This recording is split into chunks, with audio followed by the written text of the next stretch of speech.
சரி பசங்களா, எல்லாருமே நேற்று சொன்ன ஒர்க்கை முடிச்சிட்டிங்களா? நேற்று என்ன ஹோம்ஒர்க் கொடுத்துருந்தேன், டெஸ்ட்டு கொடுத்துருந்தேன்ல, எல்லாருமே படிச்சிட்டிங்களா? மீனா, நேற்று நம்ம படிச்சது ஞாபகம் இருக்குல்ல, நல்லா மனப்பாடம் பண்ணிட்டோம்ல, அதே மாதிரி எழுதிடு. நானும் எழுதிடுறேன் சரியா? நம்ம இன்னைக்கு நல்ல மார்க் எடுப்போம். புதுசா வந்த பிள்ளைங்க நல்லா படிச்சிச்சுங்க போல, நம்ம அதை பார்த்து நல்லா விட்டு எழுதிட வேண்டியது. ஸ்டெல்லாம் நம்ம படிக்கவே இல்லையே. சரி, சுஜி படிச்சிட்டாளா? நானும் படிக்கவே இல்லடி. எழுதி காட்டுங்க எல்லாருமே. நான் உங்களுக்கு எல்லாத்துக்குமே பேப்பர் வாங்கிட்டு வந்திருக்கேன். இப்போ ஒவ்வொருத்தருக்கா நான் கொடுக்குறேன். அப்படியே எழுத ஸ்டார்ட் பண்ணுங்கள். யாருமே போர்டை பார்க்கக்கூடாது, அவ்வளோதான் சொல்லிட்டேன். போர்டு பார்த்தீங்கன்னா அடி நொறுக்கிடுவேன்.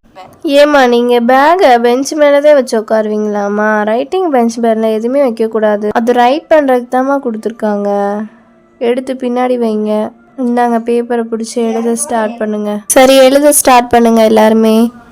பிரியா, என்ன அந்த சைடு பார்த்துட்டு இருக்க போர்டை? பேப்பரை பார்த்து எழுதுமா. எல்லாரும் ஸ்டார்ட் பண்ணுங்கம்மா எழுத. வேமா எழுதி கொடுக்கணும் இந்த 6 முடிகிறக்குள்ளேயும். சரிம்மா, எல்லாத்தையும் அப்போ நான் கலெக்ட் பண்ணுறேன். ஒவ்வொரு பேப்பராக கொடுங்க. கொடுமா. ஃபர்ஸ்ட் பெஞ்ச் பிரியா, கொடுமா பேப்பர் கொடு. வேமா கொடுங்கம்மா பேப்பரை.